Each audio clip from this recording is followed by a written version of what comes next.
मरे घर पनिया पिलाई दी है जान गे, कफन ओढ़ाई दी है टूटत ही जब प्राण गे।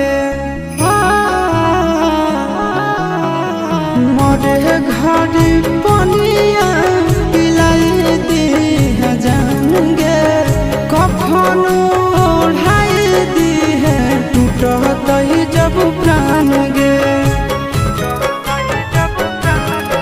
हगे हमारा से तोरा जाती प्यार होता भेंट साक्षात कर लगे।